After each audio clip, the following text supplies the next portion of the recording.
Good afternoon, everyone. It's great to see you all back from the Passover vacation. I hope you had a good time.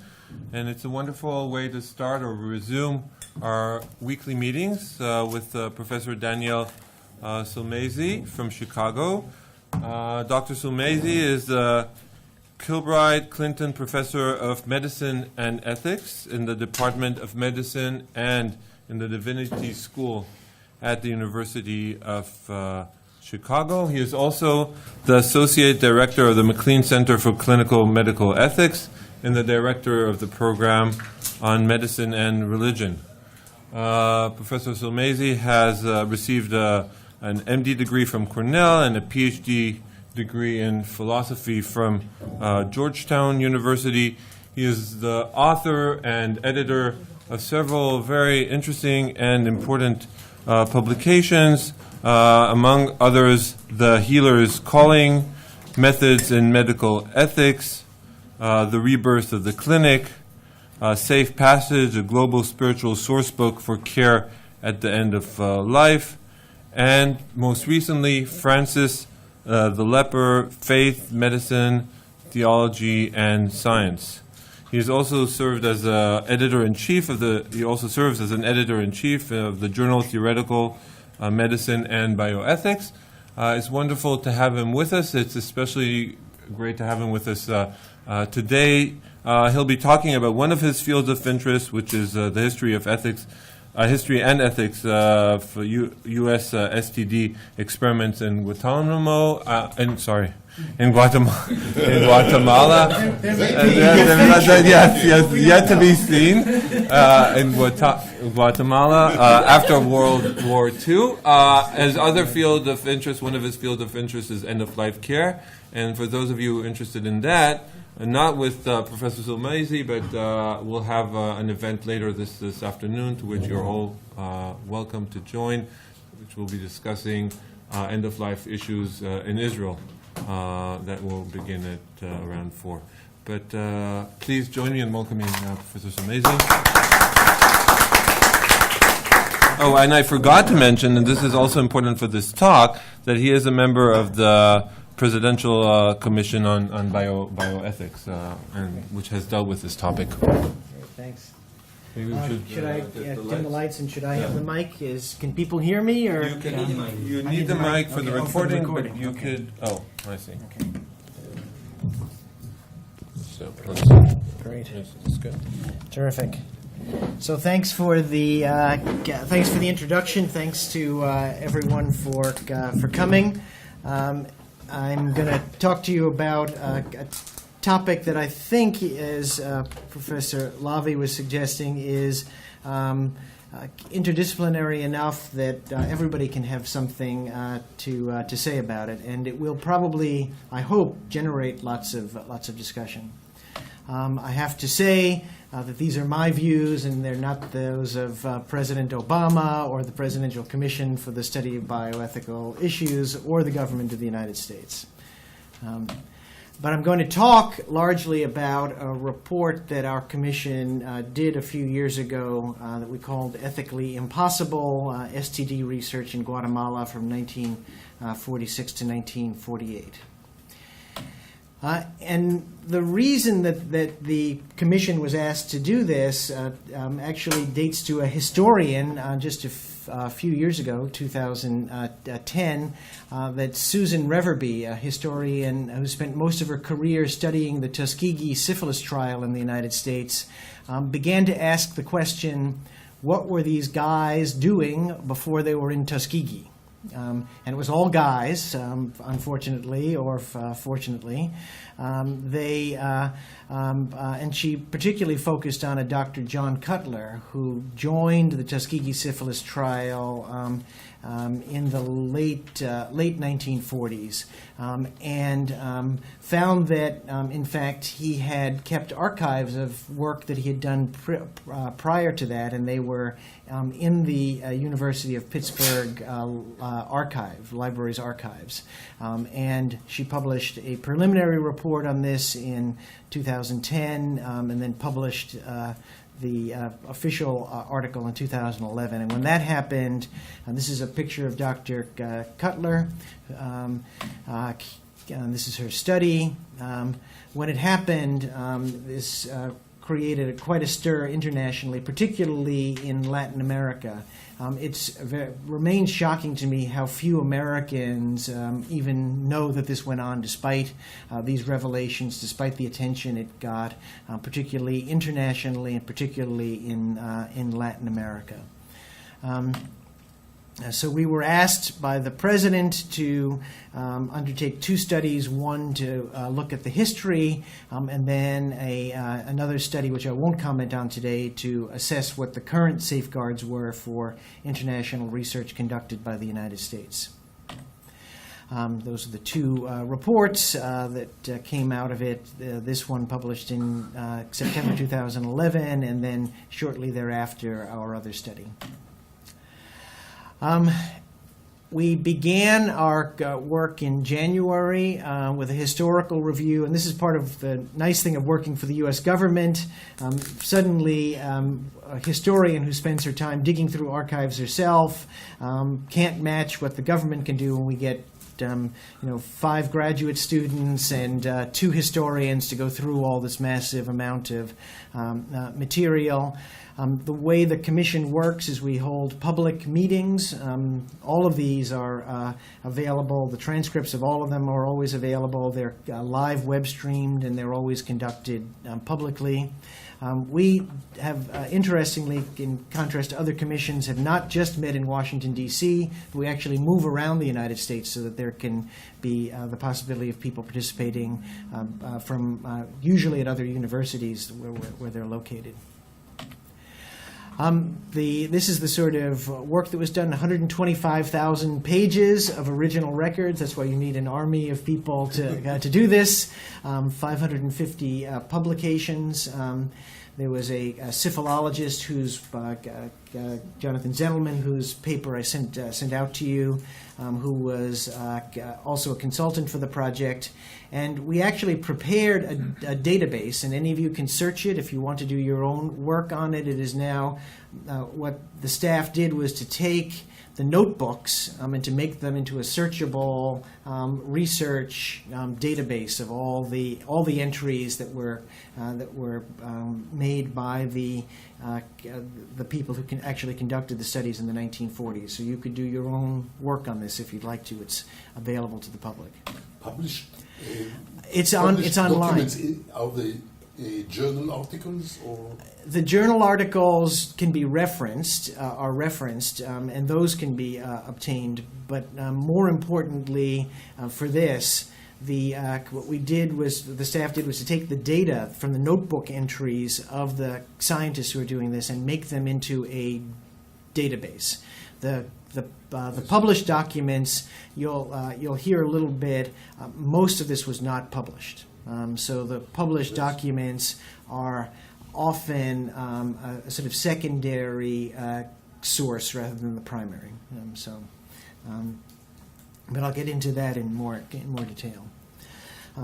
But to sort of bring you back into the historical context for this, there was, at least in the United States, as we've had in more recent decades, our war on cancer. In these days, this was the era of the war on venereal disease. Penicillin had been discovered in 1928.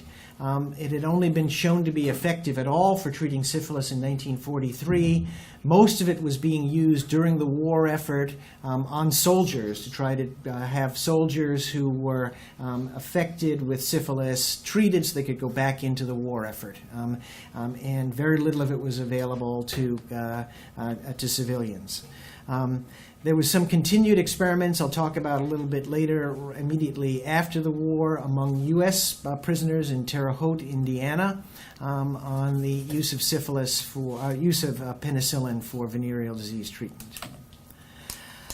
Interestingly, in 1947, this is where the title of our paper comes, there was a report in the New York Times on syphilis experiments in rabbits. And just as now the New York Times will have stories on the front page about colonoscopy and prevention, which seems to be our current fascination. This was news in the day of experiments on syphilis done in rabbits was being reported in the New York Times.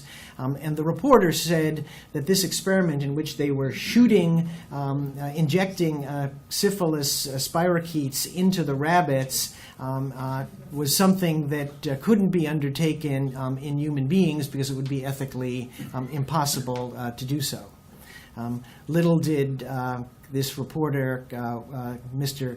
Kempfert, actually know what was going on. The research goals of the experimenters who were in Guatemala were twofold. One were serology studies, which is similar to what went on in Tuskegee, where they were studying the immunologic response and tests that could be developed for syphilis. And then they were conducting exposure studies. Originally, it was going to be for prophylaxis. Could they give treatments to human beings that might prevent syphilis and gonorrhea? There's something called an Orvis Marfison solution, which would be applied to the genitalia externally, and then the possibility of pre-treating people with penicillin to prevent them from getting syphilis. They later in these experiments shifted to actual treatment to see how well penicillin would work for later stages of syphilis. Again, all that had been proven and up to this point is that it worked in primary infection with syphilis, the very earliest stages, and not for later stages. So the serology studies went on even after the main group left Guatemala. Up until 1953, they were still doing testing. The reason I should say that they were in Guatemala was that there was a scientist from Guatemala after the war who was in the United States who was working with the U.S. Public Health Service and said that they would be very happy to invite Americans to come do more of this work in Guatemala, that it might be an opportunity to do experiments that were broader and perhaps more legally difficult to do in the United States, and in exchange, the Guatemalans were to get access to penicillin, which they wouldn't have had otherwise, and help in building up their infrastructure. But the purpose of these serology studies was better tests for syphilis, and like the studies that were done in Tuskegee, there were blood draws and spinal taps, lumbar punctures, but also what are called cisternal punctures, and I'll get into that later. The populations they studied were orphans, patients in a leprosarium, and actually some U.S. Army Air Force personnel who were in Guatemala as well. But the intentional exposure studies are the ones that I think are the most shocking. The populations that were exposed there were commercial sex workers. I don't know if that's the standard politically correct language in Israel. It has become the language in the United States. Prisoners and Guatemalan soldiers and hospitalized psychiatric patients were the persons who were intentionally exposed to syphilis and gonorrhea. The first attempts they made to expose persons, research subjects to syphilis and gonorrhea was to have intercourse with infected prostitutes, commercial sex workers. Then when that wasn't very efficient in its uptake of infection, they weren't getting enough cases out of this, they resorted to direct application, and I'm sorry, some of this is coming after lunch, direct application of emulsions of infected material onto the genitalia. And when that wasn't efficient enough, direct injection of the infected material into the urethra. And when that wasn't effective enough, and again, the language in the notebooks is very clinical and distant. It is the efficiency of the rate of uptake of the infected material has proven too low using this technique. Therefore, we are going to move to this technique. That's the kind of way it was described. They moved to gentle abrasion and scarification of the genitalia to, quote, simulate the possible micro abrasions that would occur through actual intercourse that would, again, increase the efficiency of the uptake of the infection.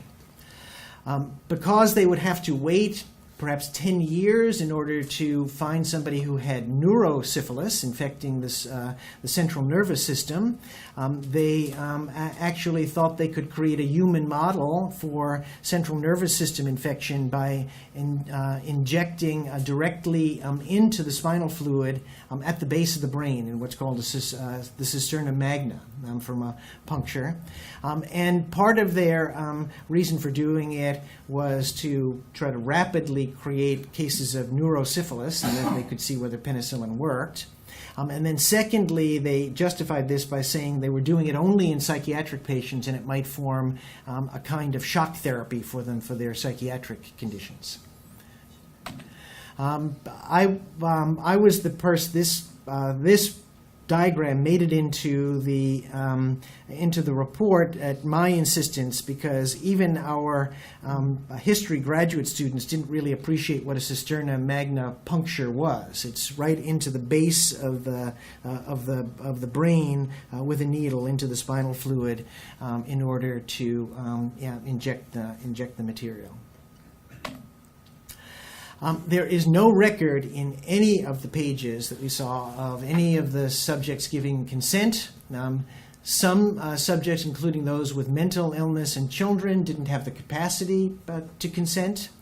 The evidence actually shows that the researchers intentionally deceived some subjects about the nature of the study and what was being done to them. There is a quote from one of the Guatemalans to one of the Americans not to engage in discussions about what was going on because Indians are only confused by explanations and knowing what is happening, unquote. This was not a bunch of rogue investigators who were acting on their own account. The Public Health Services Venereal Disease Division of Research and then the government of Guatemala also supplied staff. Here are some numbers on who was involved. There were over 5,000 subjects involved in this research. The intentional exposure studies involved 1,300.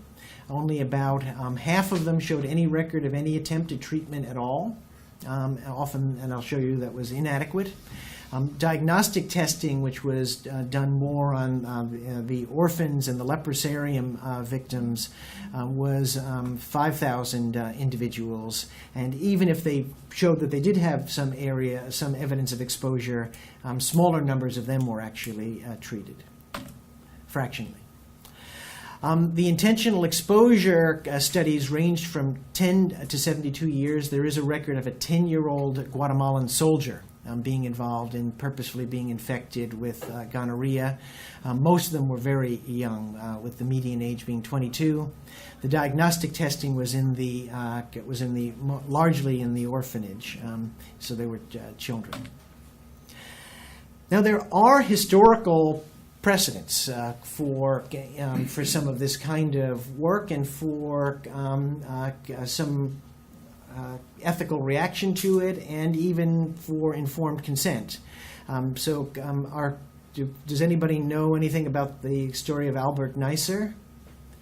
Are the physicians in the group? I know there's at least one. Does the name Neisser ring a bell? Neisseria gonorrhea. This is the person who was a Prussian venereologist, a bacteriologist, who in the late 19th century injected prostitutes with the blood of other prostitutes who had syphilis, studying whether a serum treatment would help them. This horrified the people even of Prussia, and he was actually prosecuted. And it was a Prussian court directive that's the first place that I'm aware of that actually required informed consent for research as a way to try to protect against this. So by the late 19th century, there was already some evidence that we had legal and moral precedents for obtaining informed consent for research. William Osler actually was very critical of a man named Santarelli who did experimental inoculations without obtaining consent, saying that to utilize a human being for that purpose without the sanction of the individual is not ridiculous, it is criminal. Okay? So the idea that one should not inject people with infected material without their consent was already resonant in the late 19th century in Germany and in the United States. And then, of course, what shocked and I have to say embarrassed me the most as an American was that these experiments were going on contemporaneously with the physician's trial at Nuremberg. While I had been, and I sort of had this Woody Allen moment, of sort of, I went back and read the indictments against the Nazi physicians, and while I had been aware, as many people are, of the hypothermia experiments and the high altitude experiments, I had not been aware that the indictment also included, as crimes against humanity, purposeful inoculation experiments which were done on concentration camp victims.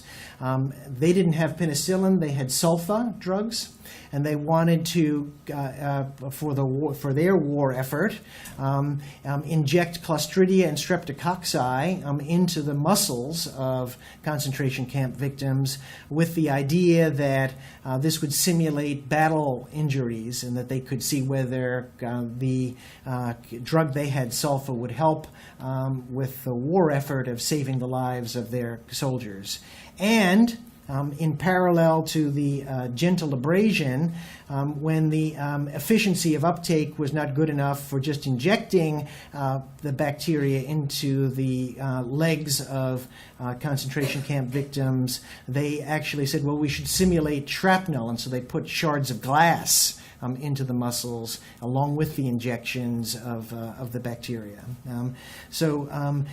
It's shockingly in parallel, and of course, I suspect that some of you know that one of the defenses of the Nazi physicians was that, the Americans are doing this sort of thing anyway, and they didn't even know how close it was because they were not aware of what happened in Guatemala because it was all kept secret even from Americans, let alone from the Nazis.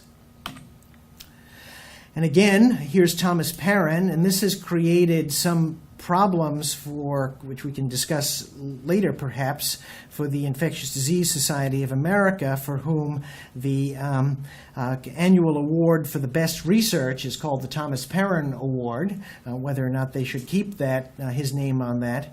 But this is, he was very famous for waging the war on syphilis, and for helping to bring venereal disease into the open, out of the closet, and try to make it a public health problem rather than a moral problem.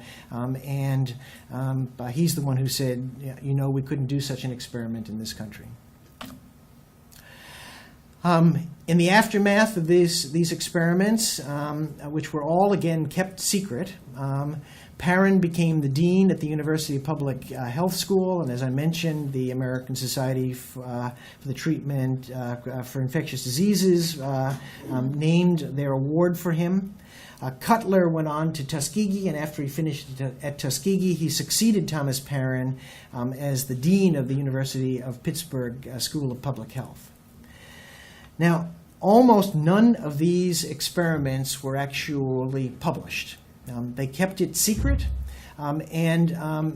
yet Perrin kept all the records, and as I said earlier, brought them with him to Pittsburgh, and they were put into the archives of the university and became then available to Susan Reverby.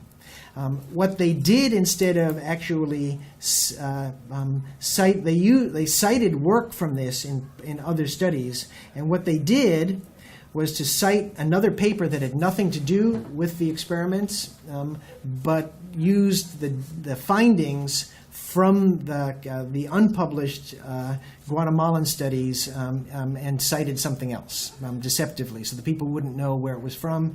And again, it's a failure of peer review. People don't go back and read the actual study to say that the finding they're citing didn't appear in the study that's being cited. And that's how they continued to make use of the data they got from this. Now, from an ethical, perspective, when I was first asked to take a bigger role on this work for the commission than I actually wound up taking, and part of the reason that I didn't is, so what's so ethically interesting about this? Raise your hand if you think this was a good idea, right? From an ethical point of view, it doesn't seem to be very difficult to think that this was wrong.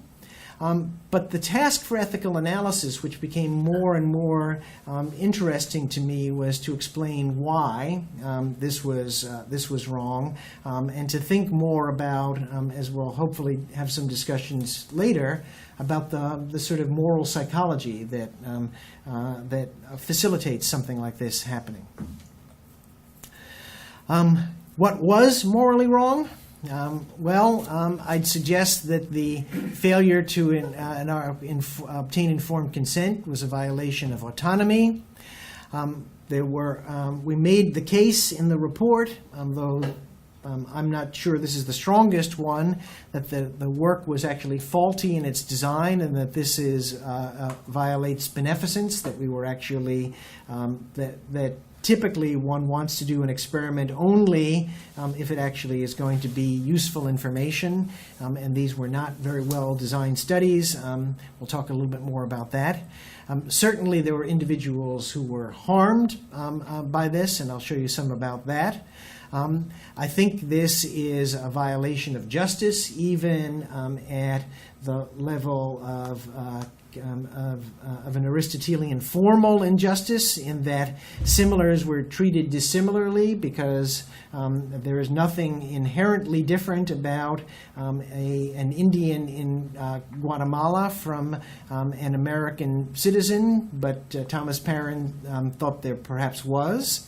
And then finally, I think there was a violation of human dignity, and that there was a failure to respect these research subjects as persons.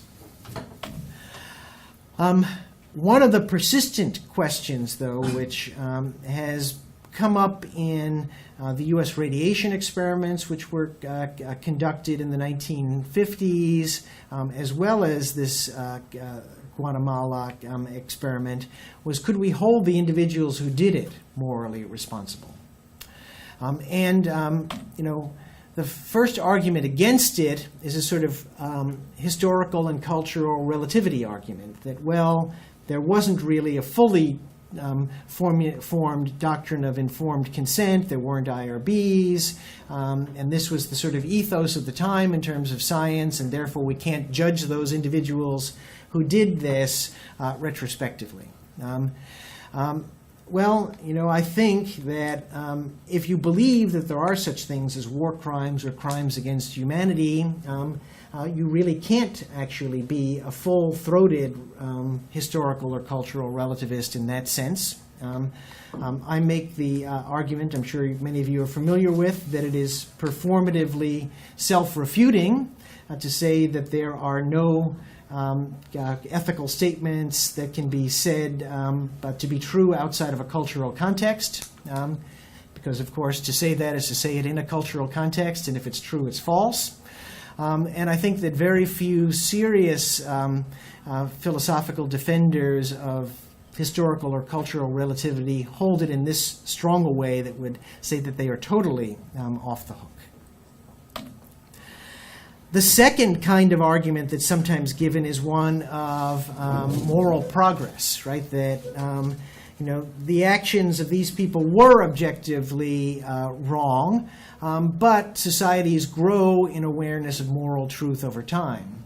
So, slavery was always wrong, for instance, but we wouldn't hold a slave owner in the 2nd century of the Common Era culpable because it wasn't sort of clear to everybody at that time that it was in fact wrong. And even if you hold that, again, I would suggest there was no record of the subjects giving consent in any of these. Some of the subjects, including those with mental illness and children, didn't have the capacity to consent, and there was evidence of intentional deception, which goes far beyond simply not obtaining consent. And, again, while there was no international doctrine of informed consent, there were significant precedents. There was Neisser, there was Osler, there was, in the United States, the Schlondorf decision in clinical consent in 1914. And, as I pointed out several times during our commission hearings, there were newspapers, right? Couldn't they have read what was going on in Nuremberg while they were doing this? So I think that even if you think there was historical, to give them some credit because there was historical progress, I mean, we can argue about whether such a historical progress actually is true or not, still there was enough evidence that there was an ethos of informed consent for this kind of research that had already been developed, and they can be held accountable for it. Moreover, they themselves actually went to Guatemala because they knew that there were people who would disapprove of it in the United States. And so, to some extent, they actually impaled themselves on their own sword. And that's true because even this largely the same group of researchers, just before they went to Guatemala, had tried similar experiments in a U.S. prison, and while we might consider them by today's standards a vulnerable population that wouldn't be eligible for such experiments, they at least obtained informed consent from the U.S. prisoners and didn't do so when they went to Guatemala. This question of whether it's a failure of beneficence, again, the standard is sometimes held that in order to do an experiment, it has to be well designed, otherwise it's not morally justified. And so some in our group felt that they could be faulted because this was not carefully designed research. It is true that part of the problem would be that by keeping it secret, it wasn't open to peer review, etc. But I think we ought to be just a little careful about historical anachronism with some of these things. Randomized controlled trials had not become standard yet. That wasn't the sort of idea in terms of science, and science was not developing in quite the same way at that time. So faulting the design of the experiments may be a little iffy. But there is some evidence of problems with this from the historical record in terms of the way that they did the experiments. This is one of those records in which it's actually stated that there was an injection of material from at the top of it in the typed area from a prostitute, where below it says it was not. There were some problems with dating of some of the experiments as well, and so they were able to show that although this says that it was done on May 13th, 1947, the actual notes from the day say that it was done on a different day. These are the kinds of things that were mounted as criticisms. I don't think that those were I mean, it's true they were sloppy in their note-keeping, but I don't think that was their gravest moral fault. Were there violations of non-maleficence? Well, I don't think that it's inherently immoral to do an inoculation experiment, and I think we still do those kinds of experiments today. For instance, for malaria, there are purposeful infections with malaria to see if vaccines actually work.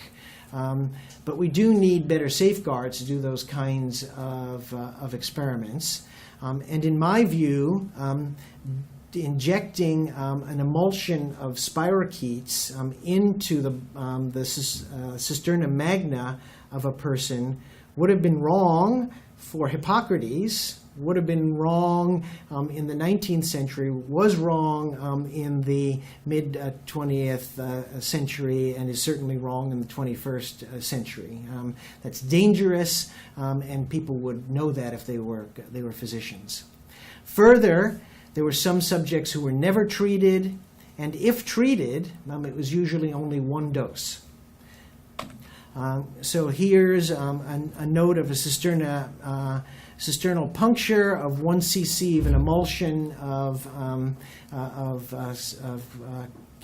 a condyloma from syphilis into the cisterna magna of this patient. And then here are some of the things that would happen. So headache since the cisternal, and then treatment started. They gave some penicillin, but still the patient loses control of the legs and eventually recovered. This was one of their success stories of the person, but they go through partial paralysis as part of the experiment with no consent, and somebody who was not sick to begin with and was a mental patient. Then comes the case of Berta, which is maybe one of the most horrific in all of the files that we found. This patient was someone who was first enrolled in the syphilis experiments, and when she was dying, and it's not sure whether she was dying of syphilis or not, was then made part of the experiments with gonorrhea. She was a female patient at the psychiatric hospital. We don't know how old she was. She was injected with syphilis, injected by intramuscularly in her arm. It looks like she developed syphilis, wasn't treated until 3 months after the injection, and then appeared to be dying. And at that time, Dr. Cutler said, we have an opportunity to do more experiments, and actually took gonorrheal pus from a male subject and rubbed it into this dying patient's eyes, her urethra, and her rectum, and then reinfected her with syphilis. Again, trying to see if penicillin would work. Again, the injustice of this, phrases like this, we couldn't do this experiment in this country, or Indians are only confused by explanations and knowing what's happening, seems horrific. Again, from my perspective, among the most chilling parts of it were reading the sort of dispassionate scientific discourse. That the efficiency of uptake of the infection was low, therefore we're resorting to these new techniques. And prostitutes, rather than being treated, were used as reservoirs. So they would be the places where they would sort of incubate the infections. They'd have material to inject into the other subjects.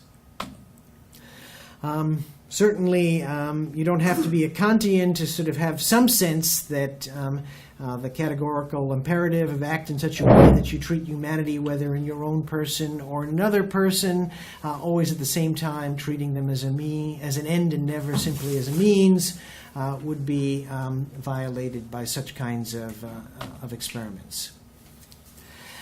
So the report, some questions I'll leave us with, although I'm sure there are others. One question could be whether our judgments in the report went far enough. We thought that the individuals could be held for some of the reasons that I gave accountable, and for it. It's not just wrong now, but was wrong then. We described the actions as unconscionable, but there was a discussion about whether that went far enough, and I wonder about yours, of whether we should call what was done crimes against humanity, or at least atrocities, some stronger language than we used. There was worry about using such language that it might subject the United States to liability in the World Court for using stronger language, but were we timid for not using that? Again, you may push back against me and say we went too far by assigning retrospective blame on Dr. Cutler and his colleagues.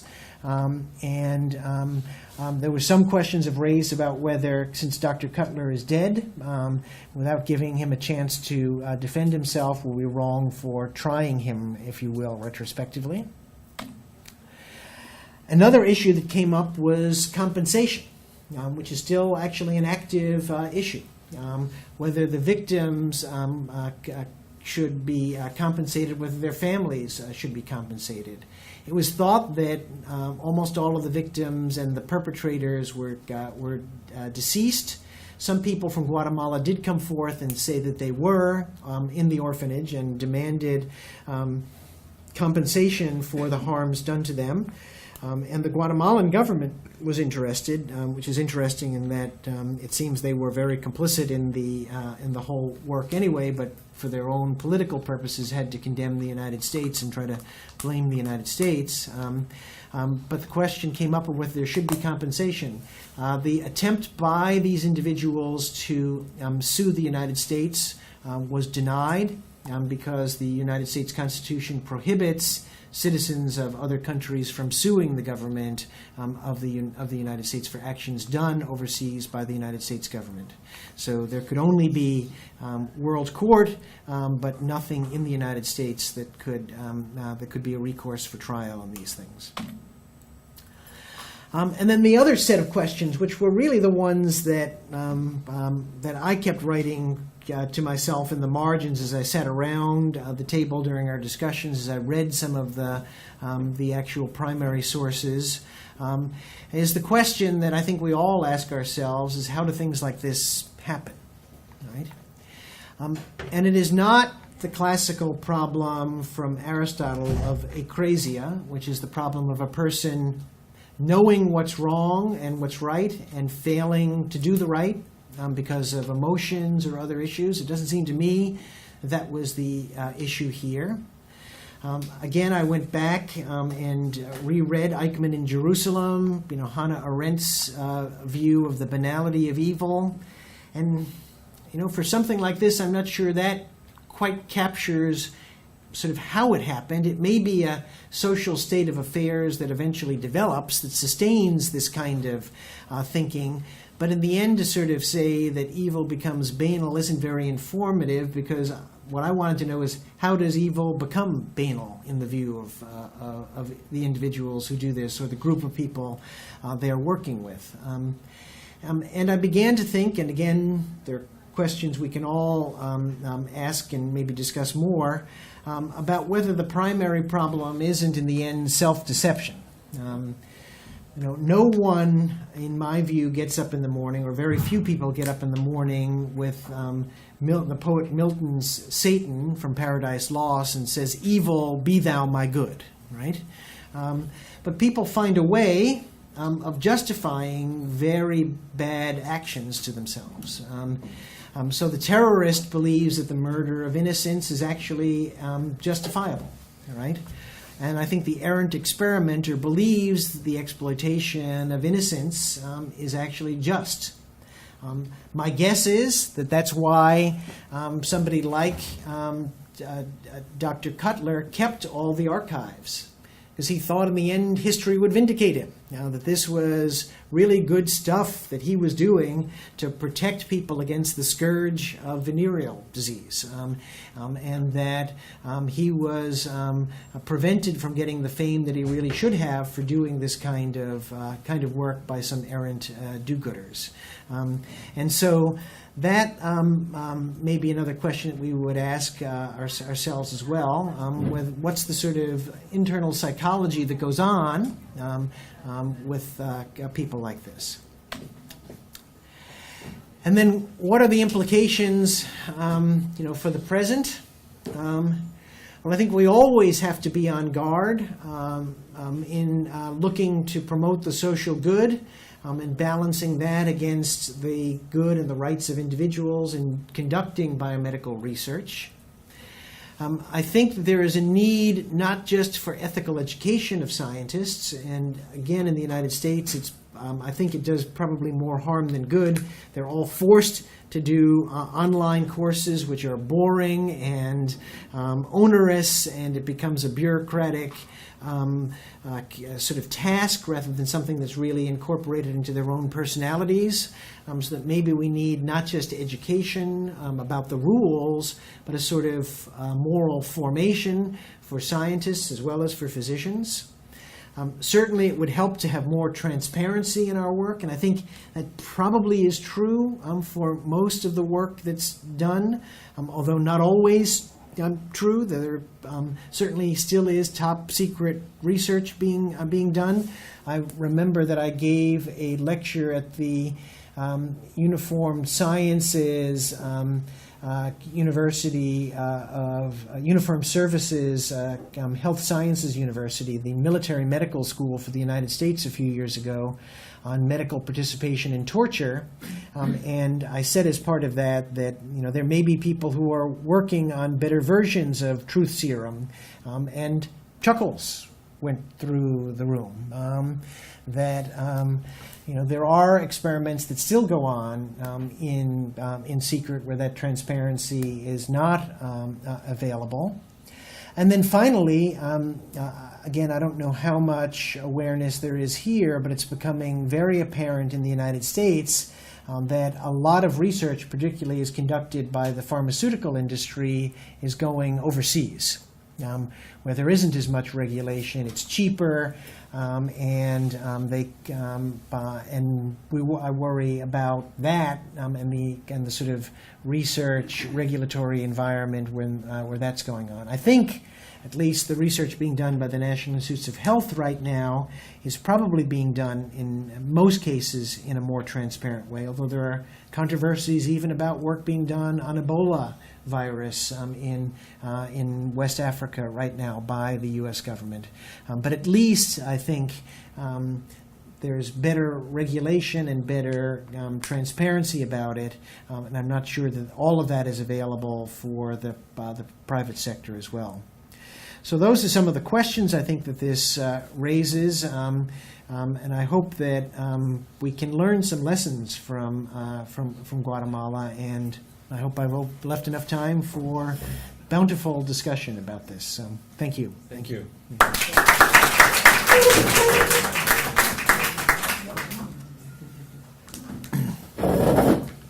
So, yes. So I have two comments related to the implications for the present. Mm-hmm. And one is, are things of that sort still happening? And you would say, no, I mean, that was terrible and that belongs to the past. There was one citation that struck me when you said, someone was citing, or you were citing a statement, don't confuse the Indians. Mm-hmm. This information is too complex, Yes. and so on. So this kind of argument, I must say, that I'm encountering up to these in different scenarios. This is not a case of the story of the past. Mm-hmm. Professionals are still using those arguments. I'm dealing with vaccination, and during the H1N1 story, there was really the use of this argument. So that is something that is still there, and we have to really do that. The other thing is really, other things that we are doing, conducting now, that would appear in 60 years from now as terrible things. And you were kind of too relaxed to my taste when you talked about inoculating consenting volunteers. And the question is, would that be, were you right of being relaxed there? And would that be acceptable? And also I would like to, could you refer, I recall the story of this white coat experiment, which happened at the same time when American volunteers were infected with anthrax, and they were consenting and so on, Yes. and they were praised as war heroes. Yes. And that still was done in the secret. So, Yes. so Yes. the question is, how Yes. do you, Yes. do you refer to these three Yes. comments? Yes. So your first comments are right that a lot of these kinds of arguments do find ways of being made in the contemporary world, and sometimes in different forms, sometimes in the exact same form. So I think that's valid, and I would agree with it. Yes, I probably am more ambivalent about the current inoculation experiments than I let on.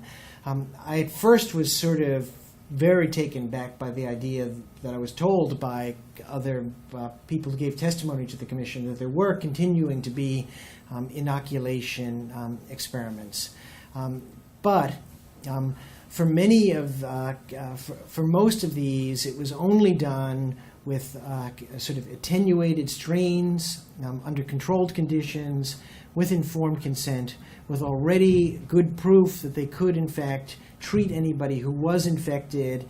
And it seemed to me that under, in limited cases where there's no other, way to test it, that some of that, in my view, could be potentially morally acceptable. But it's with reservation. I think that I worry about, again, taking normal, healthy people and doing something to them that could potentially harm them for the sake of helping other people. This same idea came up with another report that we were asked to do for the President's Commission, which was on the ethics of anthrax vaccine trials in children. One cannot simply extrapolate on a weight basis from a child's immune system to an adult's immune system. And so the dose that's proper for vaccinating in a child may be very different from what it is for an adult. And there are no data to support this kind of vaccination for children.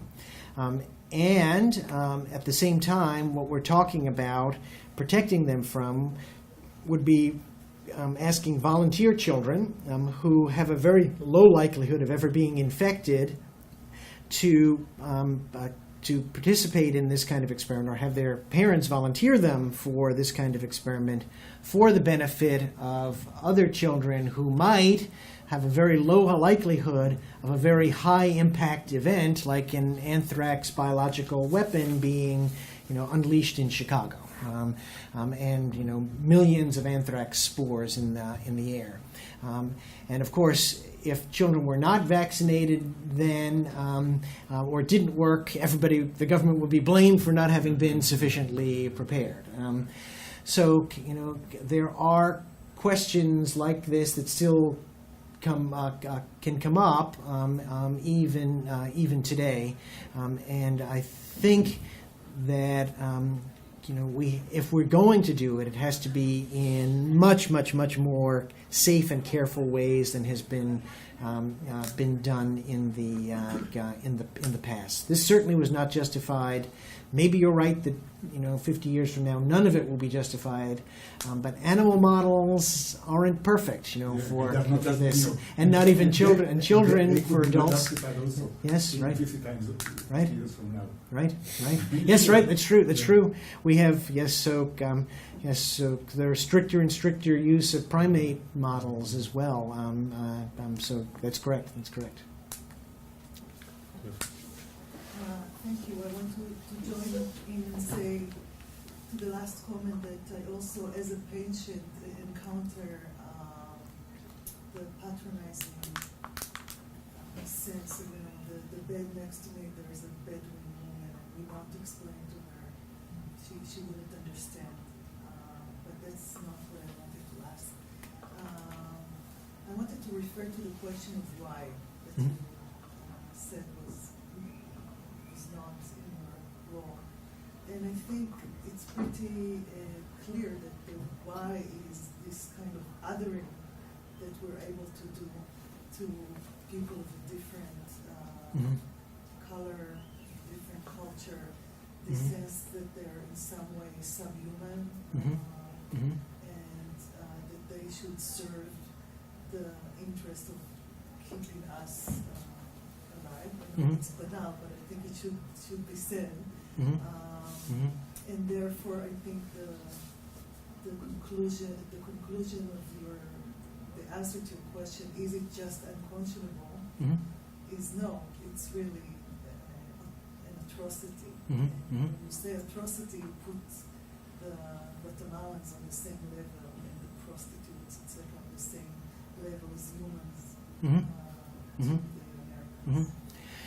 Yes, no, I didn't win out in the end, but I was among those suggesting we should be stronger in our language in the report. So I'm in agreement with you that committees work like this toward consensus, and there was hesitation. I'm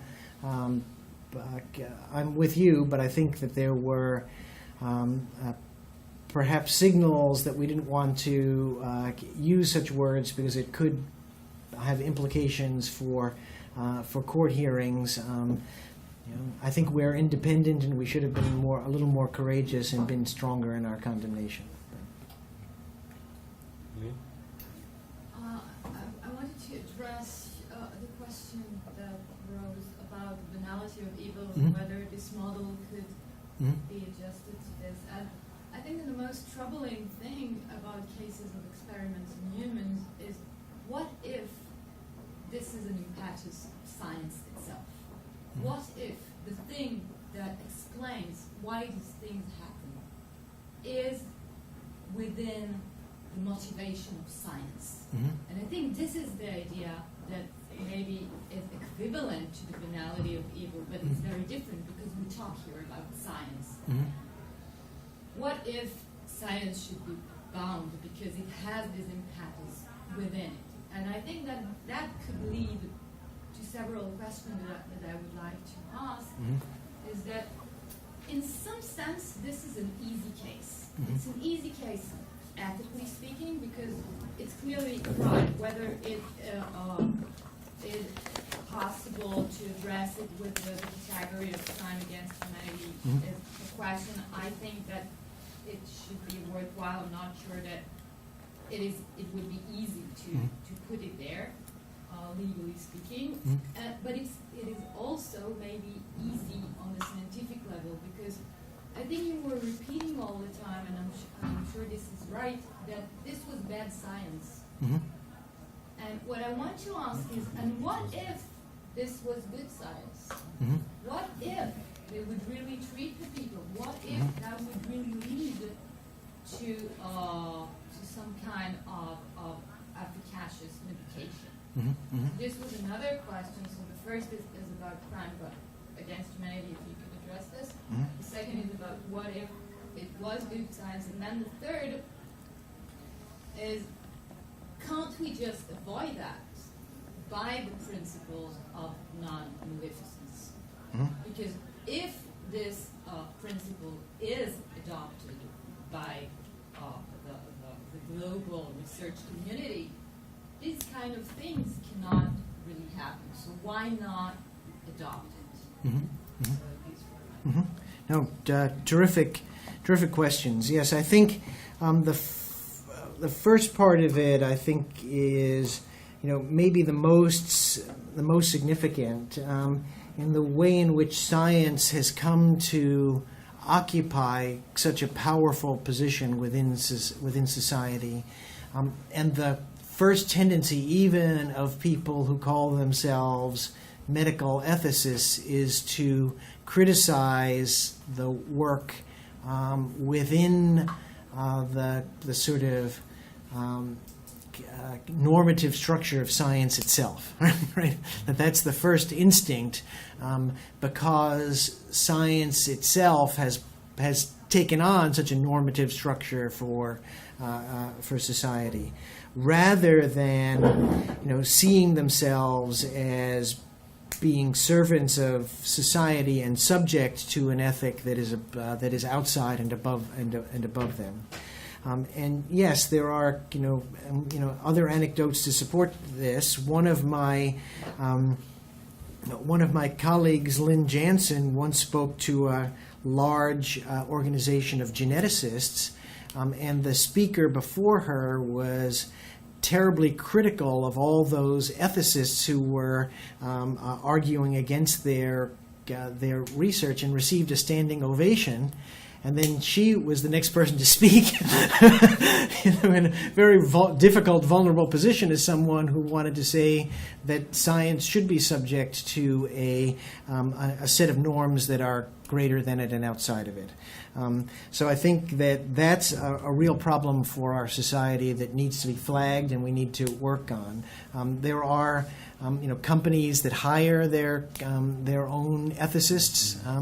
The National Institutes of Health, to be quite honest, has an ethics center, right? And if you read the work that comes out of there, what's the subject of the ethics research done by the National Institutes of Health, clinical research, clinical ethics division?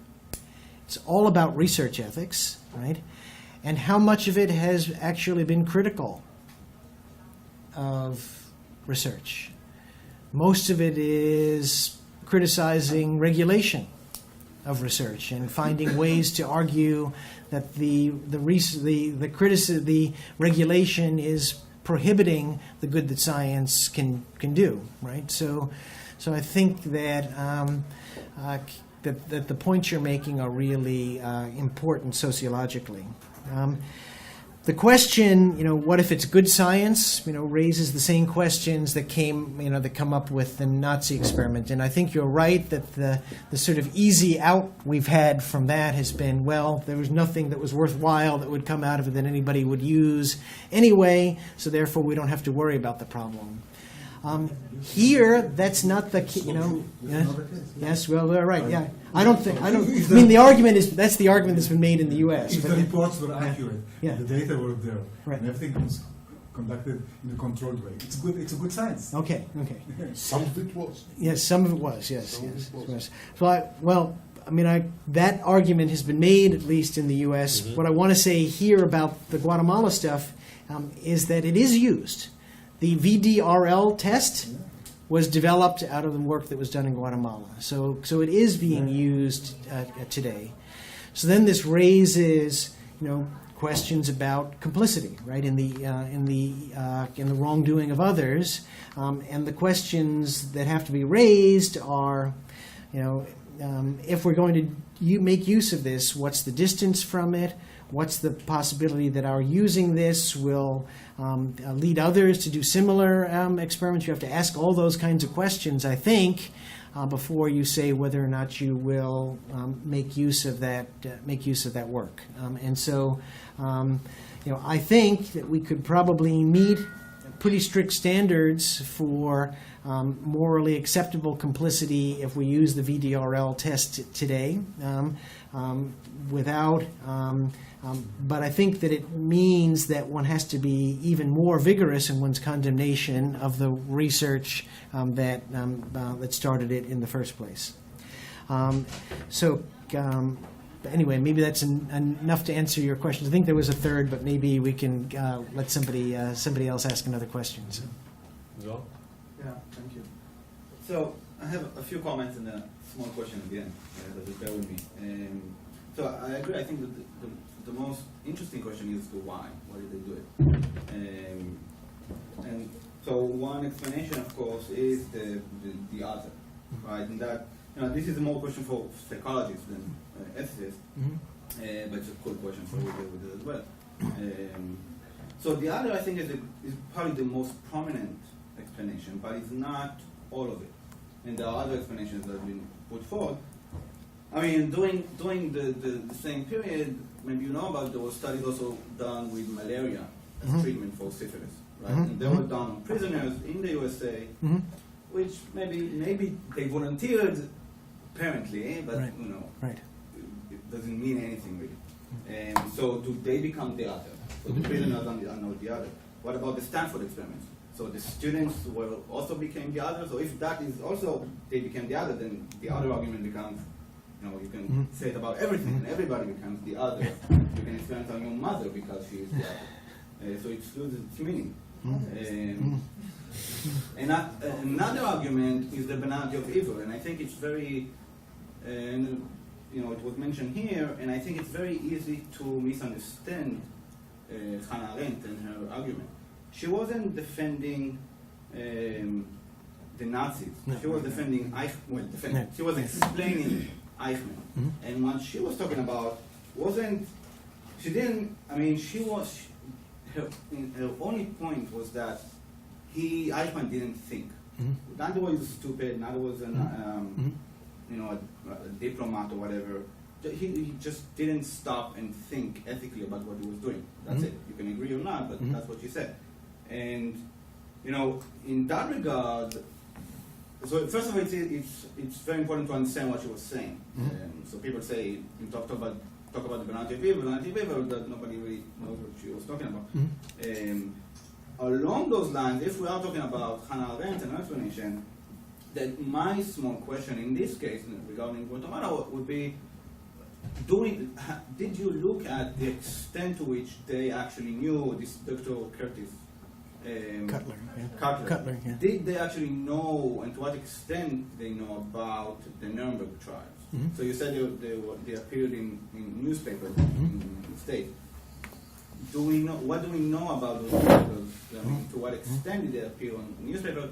And lastly, did you see any discussions going on? Maybe someone in the government read those newspapers and said, Dr. Cutler, dude, what are you doing? This is wrong. And what did Cutler respond? Good. So again, many questions in one in one person's intervention. First, just a comment in terms of the psychology of this. Let me suggest that it's not just for experimental psychologists, but that there is a field of philosophical moral psychology that I think is very important to think about in these cases. So it's not questions of intention, motive, belief structure, virtue, vice, I think are philosophical concepts and not merely empirical concepts that need to be thought about, and cases like this raise them. Second, yes, saying somebody is is other, can lead to a sort of reductio ad absurdum that everybody is becomes the other. But I think there is a way in which a concept of human dignity, which is in fact universal, could prevent one from making anyone else into that kind of an other, if one takes it to be intrinsic, right? The value we have by virtue of being the kinds of things that we are, which is human beings. And so my way, I'm not, especially continental. I'm not a sort of Levinas scholar, and I know that he's got great cachet both in Europe and in schools of theology, actually in the United States as well. Levinas has been very influential. I'm not as sure that it gives us as much as we need, and I think that the concept of human dignity, if it can be resurrected or saved from its attacks, may be actually a stronger concept to use in those cases. But I think we have the same idea. It's a question of how to sort of get there. With respect to the banality of evil, yes, all I was suggesting is that it's not an explanation, right? It describes the state of affairs of Eichmann and of people around him who I think shared the same banality, but it doesn't explain how that happened. And that's the question that I'm more interested in. How does something evil become banal in the view of the person? I don't think it's necessarily that they don't think at all, which I think is you're correct, is sort of the way that Arendt puts it, but I think there has to be some sort of attempt at some sort of psychology of self-deception, would be my view. Again, this is a matter of speculation on my part, not something that I've investigated, but I think will be the book after to look at this sort of philosophical moral psychology, right? Of does somebody just sort of totally not think in moral categories at all? Or do they bring themselves into a way of justifying what it is so that it seems no different than drinking a glass of water or injecting a rabbit in an experiment? So that's the question that's on the table, and that's the one that I raised. I haven't necessarily answered it, but that's the way I would reflect there. And then last, did Cutler know? I don't think we found evidence in any of their notes that they commented directly on Nuremberg from any of the actors.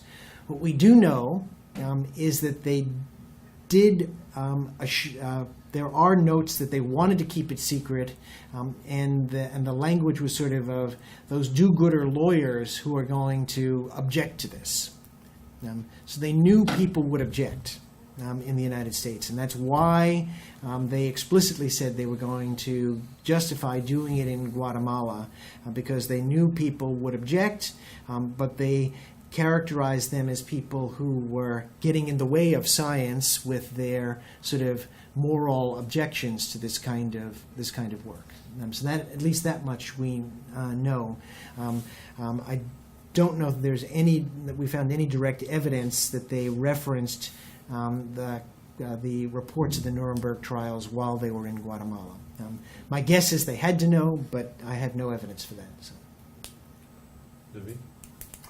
I have a general comment, a question or wonder about the disappearance of a very traditional ethical principle about experimentation on human subjects, and that's the noblesse oblige, which I was very much impressed 25, 30 years ago by Hans Jonas's really pioneering article on experimentation in human subjects. I mean, it is a traditional one in the sense that many physicians or scientists like Louis Pasteur and I know of Israeli doctors and researchers in the 40s investigating, for example, tropical diseases by injecting to themselves those bacteria or viruses. Yes. Now, this has completely disappeared and gone out of the agenda, and I think it has both the ethical weight, in its as value in itself, but also a very forceful, pragmatic way to block all kinds of misjudgments and deceptions. Right. At least prevents people from being other if you're one of them. Yes, yes, yes. Serving as a role model for others, creating trust in potential human subjects called to take part. Yes. Look, I'm giving my own children to this experiment.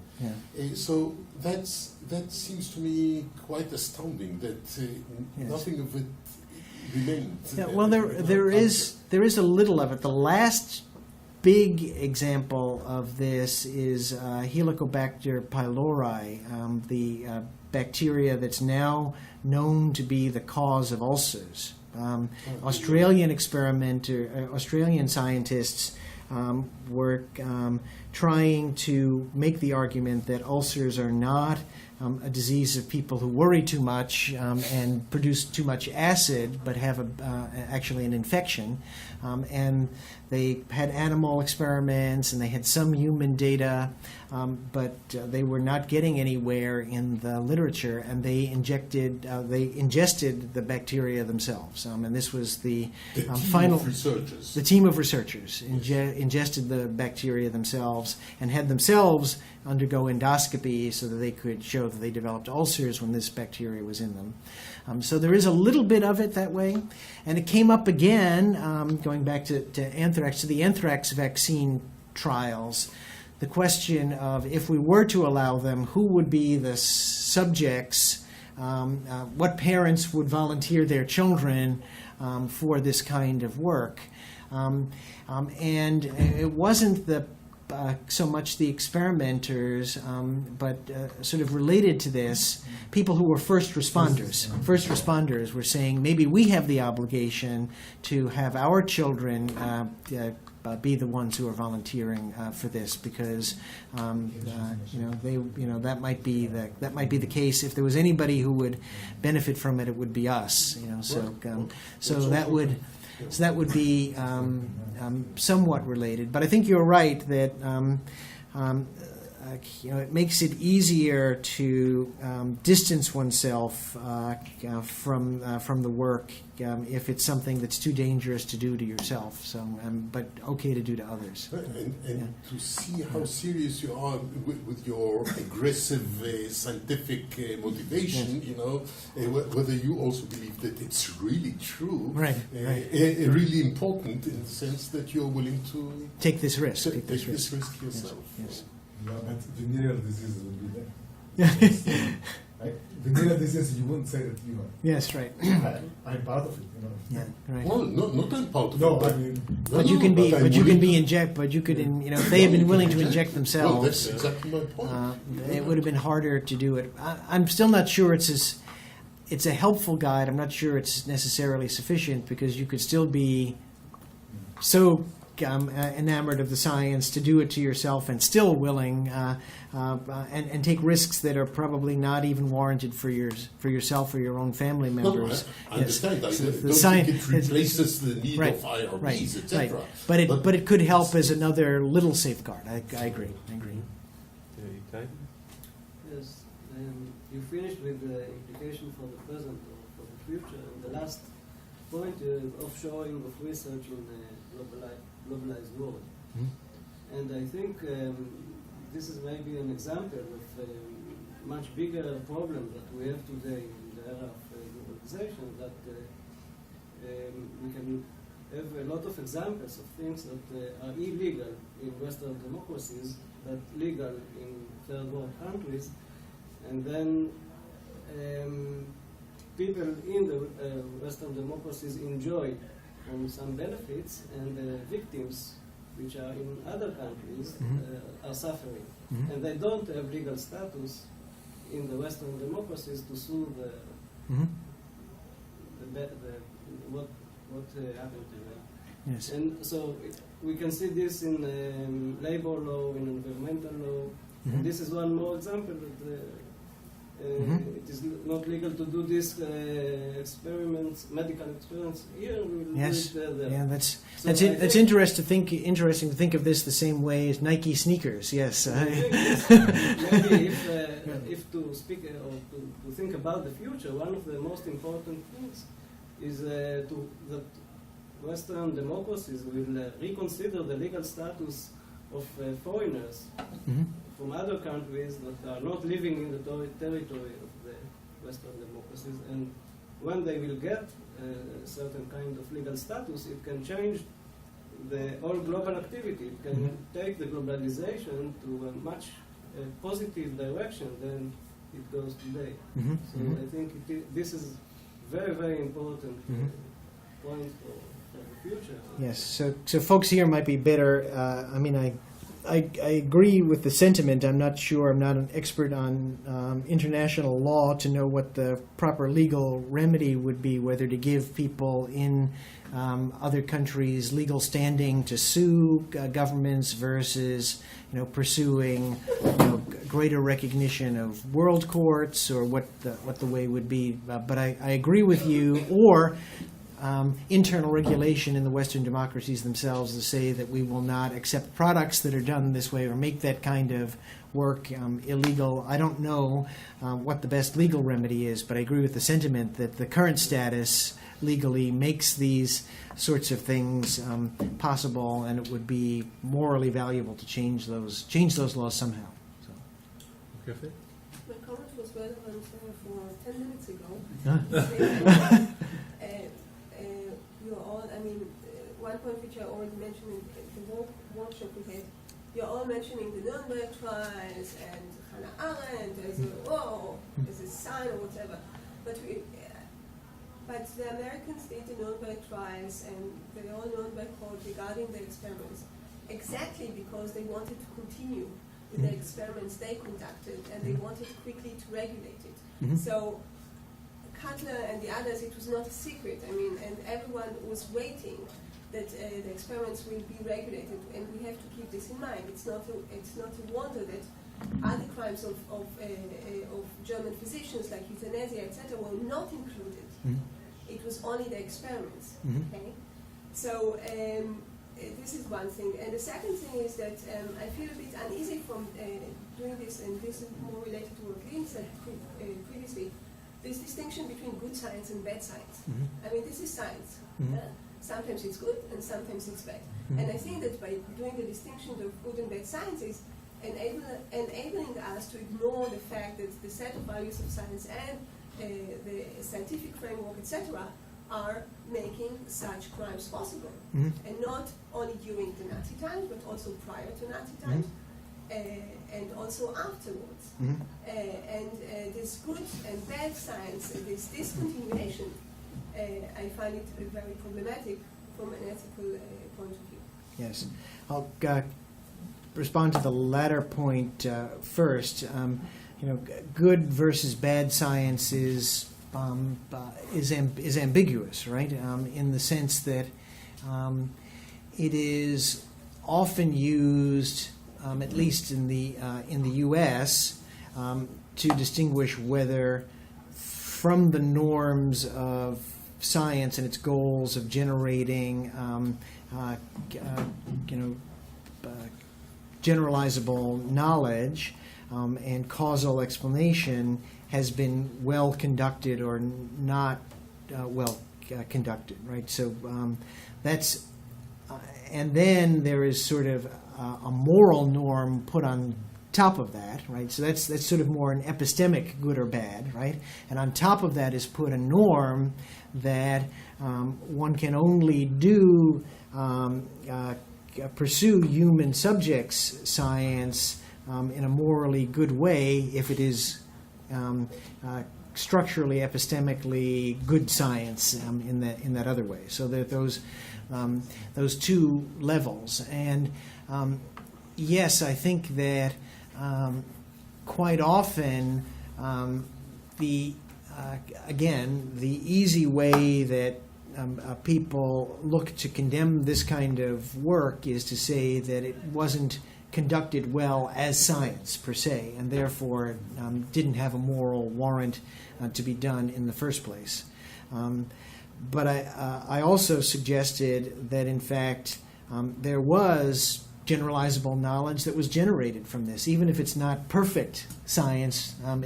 No experiment is ever perfect. So these kinds of arguments are often made. It's the same way that language is used, at least in clinical ethics, to describe colleagues and their behavior as appropriate or inappropriate, not good or bad. Right. So we use these sort of other sorts of language. So here, in fact, I think where I would share your insight is that there is no science that's perfect from an epistemic point of view, and even scientific experiments that are not conducted perfectly from this ideal of what epistemically good science should be can generate knowledge which is generalizable and useful and used, and in that sense trying to decide whether these terms are the best normative ones with which to judge the science are far less than adequate, and it's sometimes too easy a way out. And again, as I said earlier in response to the comments, that scientists under their bristle under any sort of regulation or sense that there's somebody from outside science who can tell them what's good or bad from a moral point of view, and I think that that's false. And the more our society accepts that, the more likely it is that things like this can happen. With respect to your first comments, yes, I appreciate that. Yes, people in the United States, it took us a long time. It took until the exposure of Tuskegee, Willowbrook, etc., to begin to really sort of rein in our own scientists for what they were actually doing. And so it's only pointing to Nuremberg in some ways to sort of point to the hypocrisy of sort of saying that we're the morally good people prosecuting you for having done these bad things when we're actually involved in doing things that are, I think, morally heinous like this. So. We'll take two more comments, Ophel. I'm puzzled. On the one hand, it seems indeed an easy case, interesting for historians, but less for ethicists. But on the other hand, also the explanatory challenge doesn't seem to me so difficult. If you take a vote at that time in the U.S., what you think was the result? Maybe it was 40% for these experiments, or like 60% for it. So I don't think, simply, we are doing bad things many times, maybe not in that scale, but lesser scale, minor scale. If, say, 20 years from now, somebody will ask, why we treat monkeys like we did in laboratories? How can we ignore their suffering? Why? Are we bad people? So the explanatory is not, seems to me, challenge very difficult. So I think, I don't know, I'm not sure that this distinction is relevant here, but it's important, I think, to distinguish between moral wrongness, moral blameworthiness, and legal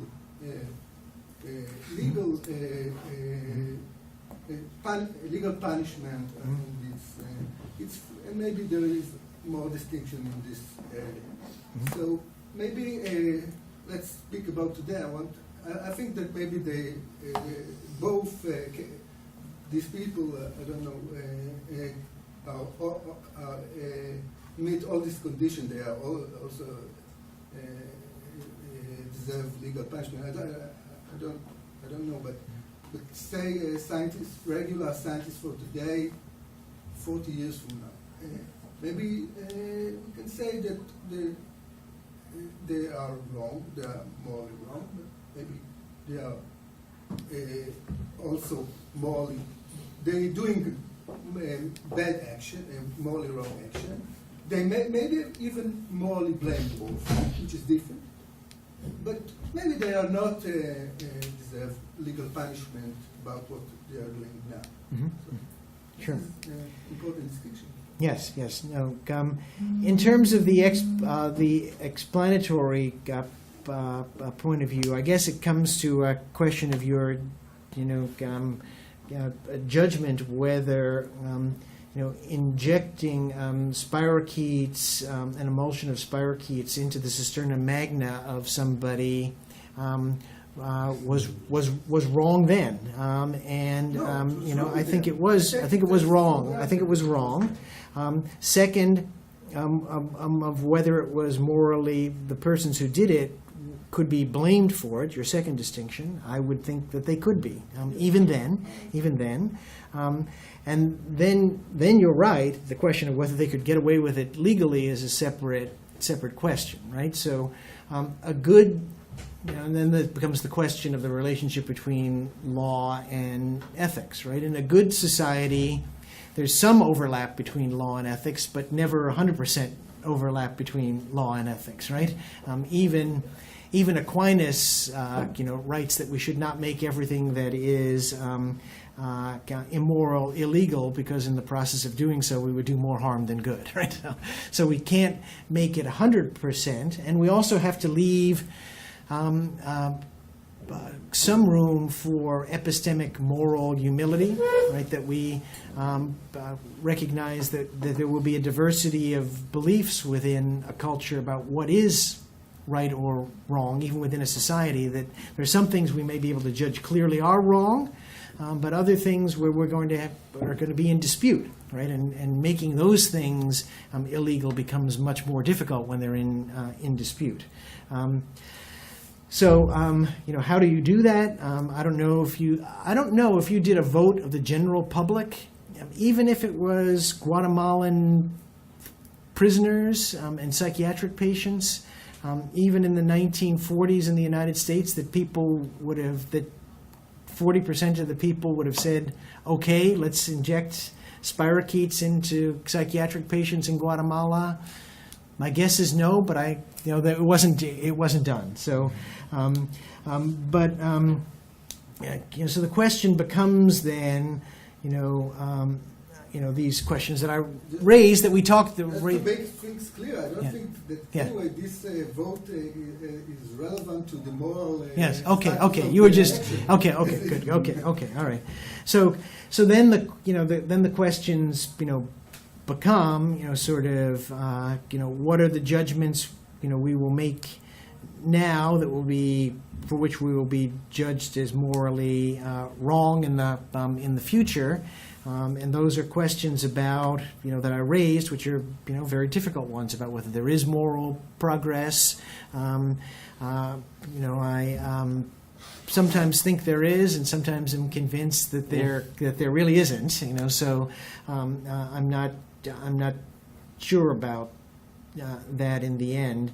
But in this case, I'm relatively willing to say that from a point of view of morality and of blameworthiness, that the folks in the 1940s were both wrong and blameworthy for what they did. So mine is a quick follow-up on Ofer's point. And so I think Ofer's preliminary remark was that we need to distinguish the ethics from the history. And I think your talk and the interest that we find in this case, to the extent that we find this case interesting, and I think it is, actually suggests the opposite. That is, suggests that there is an important link between ethics and history. And the link, as you suggested, so and I just want to reiterate what I understood to be the focus of the argument, is that historicizing this ethical moment is important not in order to exonerate the people involved in this, but quite to the contrary, to understand the source of this evil. So many ethical theories, I would say all ethical theories, need to have an understanding of where evil comes from, in order to also have an understanding of what the good is. Now, I know we're in this. Okay, so, and when you try and understand where evil comes from, you're not justifying evil. Quite to the contrary, you're actually trying to understand why it is evil. Mm-hmm. And so, I understood your talk, and you actually said this explicitly, in trying to understand the mechanism that was at work here. And you called it self-deception, and we began a discussion of Arendt's banality of evil, which I don't think is necessarily an alternative to this, because when she says not thinking, she doesn't mean not reasoning, but often, quite to the contrary, that there is a lot of reasoning going on, but it is not thoughtful, which is different. That is, it doesn't understand. It kind of reasons in the abstract and kind of makes this balance of probably should do this, and it is a way of self-deception in many ways, and that's not very thoughtful in her understanding of what thinking is about. Side remark. And then going back to the specific case, I think that questions remain open, as is what exactly were the historical conditions under which this could work? That is, so for example, what exactly were they thinking about syphilis and their ability to cure it after they inject it? And how did that play along with other experiments taking place at the time, which we heard a little bit about in the discussion? And then also, I think, for my interest, and I think the Kefet has also brought this up implicitly, what was to be learned from the Nazi experience exactly, and what we've learned since the 60s from the Nazi experience is quite different from what people in the late 40s and early 50s understood from the Nazi experience. Mm-hmm. And so I think that for us, it's a lot about human dignity and the importance of consent. But for my study of euthanasia, at least, this was not the lesson that was learned from the Nazi experience in the late 40s and 50s. The lesson learned then was that either it was bad science, so this was one argument, right? A terrible regime which was not governed by law was the other argument. That is, that it was lawless, and that these experiments and the euthanasia and the annihilation of people was done in many ways under conceit, in the dark, secretively, illegally, and that was, at least in America at the time, the problem with the Nazis. So these things can take place without consent, even in the U.S. Still in the 40s and 50s, there was a large population who thought that, but it needs to be regulated in different ways, and law could solve some of the problems that the Nazi caused. So, and this again goes back to the question of why bioethics is still important today, and the importance of a commission like the commission you're involved in, and what role does it have? Not so much in telling us what is right and wrong, but in kind of creating all these, the regulations that come along with this that give it a different sense, even if, we could argue about the principles, but it's lawful. Thanks. I think that you're correct in characterizing what I was saying, and in terms of the justification that I think the folks were giving in those days for themselves was, public health, right? It was the dawning of public health. This is going to be for the good of humanity, right? Yep. That's the motivation for doing this. They thought of themselves as doing good for everybody. Syphilis was not something that was treatable. It was fairly rampant. Gonorrhea was not treatable, fairly rampant. And these, this was the sort of AIDS research of its day. This was the sort of big stuff that they were doing to sort of be do-gooders and cure disease, and that was the justification for it. But I think you're right in some ways that it's not us is always the very, or it can't happen here, or we're different, are other forms of self-deception in which we continuously, to which we continuously resort, right? I told Shai last night at dinner that during one of the hearings that we held on it, we were allegedly asked by the president to assure him that this couldn't happen again. That was the literal language, And I tried to suggest that G.K. Chesterton once quipped that the only Christian theological doctrine for which we have empirical proof is original sin, right? That this can, in fact, happen again. If whatever the rules are, whatever the laws are, somebody will find a way around them, and what we can say is we've made it less likely to happen, that we can have it better regulated so that it will come to light if it happens sooner. But I don't think we could ever say that we could assure the president that this couldn't happen again. And as I suggested, my experience talking at USIS and the slip of the tongue that Shai made at the beginning of the introduction may mean that it is happening again, and we just don't know. So, I'll find just last comment, and then we'll resume. Fine. Well, by explaining this kind of background bad ethics, by resorting to self-deception, is to assume that backyard could be mistaken for home, and home could be mistaken for backyard, which means that both could be separated. And as we all draw on Nazism today, I have to give one example too from research on Nazi doctors. And this is Robert Lifton's book, The Nazi Doctor, where he develops a concept, he coined the concept doubling, where he maintained that the Nazi doctor lived in a split world.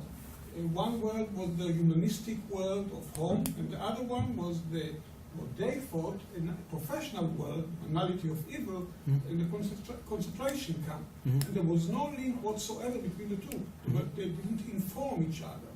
And I don't see any reason why we shouldn't really apply that kind of explanation to the situation that we described.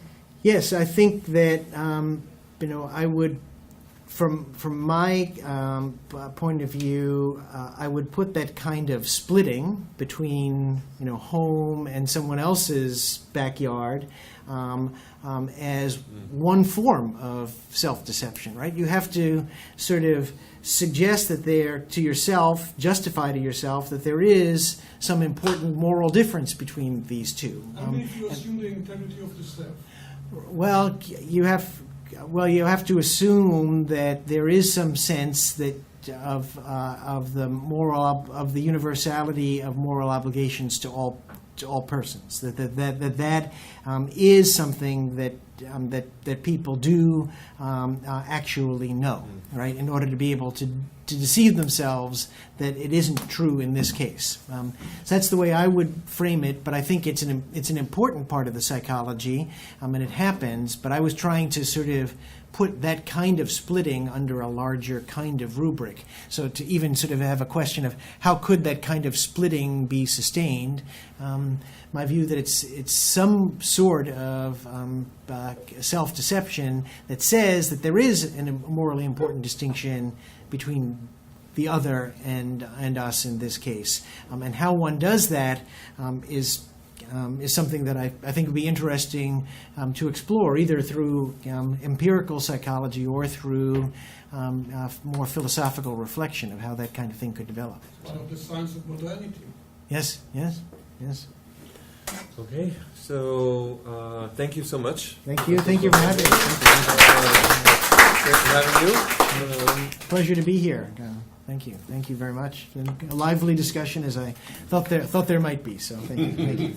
And our colloquium meets again next week, and you get the materials. Welcome to join.